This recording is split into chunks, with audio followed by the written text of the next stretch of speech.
Hey everyone, Coach Chase here, back with another Minecraft lesson. Today, we're going to go over caves in survival mode. Caves are useful for dozens of different ores and materials that will be used in your survival world to better prepare you for your journeys. You're going to want to make sure you're properly prepared to take on these caves, however, as they can often be dangerous territory. By the end of this lesson, you'll be able to prepare yourself for caving adventures and find some amazing biomes and resources. For the warm-up today, use your creative world to find a cave to explore. Your goal for this will be to find a mineshaft, mob spawner, and all the different mob types that can be found in caves. Don't know what these are? That's why we're here today. For our stretch today, we're going to tune into our partner from MedStar, our favorite physical therapist, Jana, and follow along with the exercise she leads us in.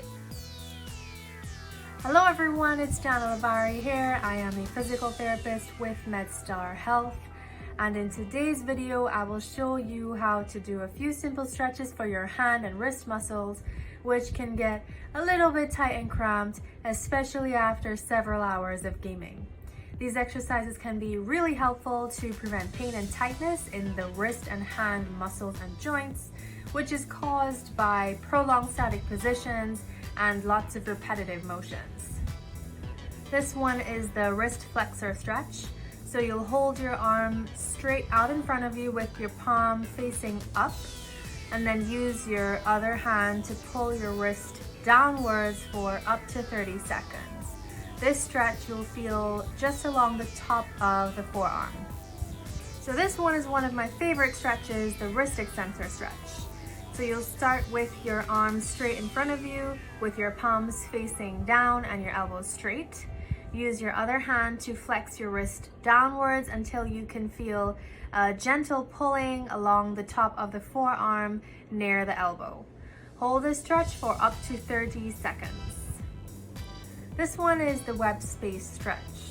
So you'll start with your palms down on a table, and then move the thumb away from the finger, using the other hand to apply a gentle downward pressure for up to 30 seconds.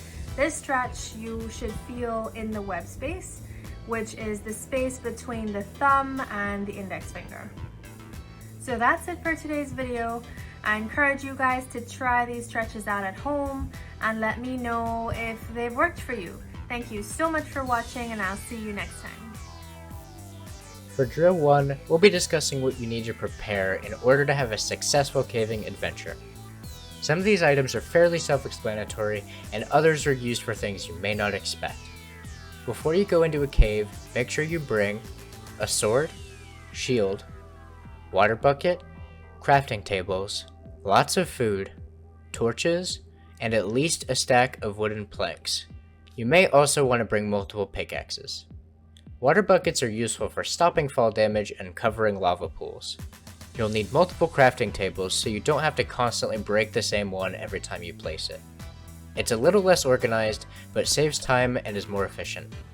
You'll need at least a stack of wood to use for emergency crafts like pickaxes and shields if yours break, as well as they can be used to build up or get across certain areas in caves. Multiple pickaxes is only necessary if you have an unenchanted pickaxe and there's a chance that it'll break in the middle of your mining trip. Prepare these items in your survival world and be ready to go caving in less than 10 minutes. Next, we're going to go over what to expect when caving. After you find your first cave on the surface and start going down to explore, you'll realize that some caves can be really small and enclosed, and others can be very open and long. When you get to somewhere between Y level 16 and 0, you'll go from stone blocks to deep slate.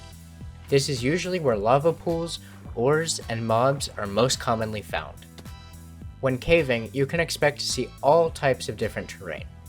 These include lush caves, dripstone caves, deep dark caves, and crystal rooms that all include different blocks and resources. Keep in mind, with these largely open underground areas, there will be a lot of hostile mobs spawning, so place torches in your path. After the lesson, you'll go down and explore these caves and Y levels. Let's discuss mineshafts and mob spawners. Mineshafts and mob spawners are naturally generated areas within caves that have opportunity for great loot and resources. Mineshafts can be spotted by seeing random wooden planks and cobwebs around a cave. Here you can find cave spiders that poison you if you get hit by them. You can also find chests and minecarts that can give useful items such as diamonds, enchanting books, bread, and torches. Mob spawners, however, are much smaller and can be spotted by seeing cobblestone and/or mossy cobblestone placed together. Inside of a box, sometimes connected to caves, is a mob spawner, usually along with 1 or 2 chests. These spawners can spawn skeletons, zombies, or spiders when around them. These spawners will be helpful in the future for XP farms, so instead of breaking the spawner with a pickaxe, place torches on all 5 sides of it so mobs won't spawn. Then you can loot the chests. If you don't find one quickly in your survival world, go into creative world and explore some caves.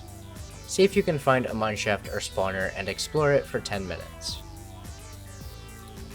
Now let's go on our caving adventure. Use the knowledge you've gained from this lesson to go on a mining trip for 45 minutes to an hour. Aim to find 1 or more of the biomes and structures listed above and get as many resources from ores and chests as possible. Once your mining trip is completed, go back to the surface by following the path you came from or digging straight up and placing blocks under you. I'd suggest putting a torch under you while doing this so that you don't suffocate if gravel or sand falls on you. Once you've completed your caving adventure, ask yourself these questions. Did you find any of the biomes or structures listed in this lesson? If so, which ones? What did you find in them? Did you feel more confident going into your adventure prepared with armor and gear? How can you be more efficient in your next mining trip? Thanks for watching this GGO Minecraft lesson. Hopefully now you'll be prepared for your mining adventures and be able to get resources at maximum efficiency. See you next time.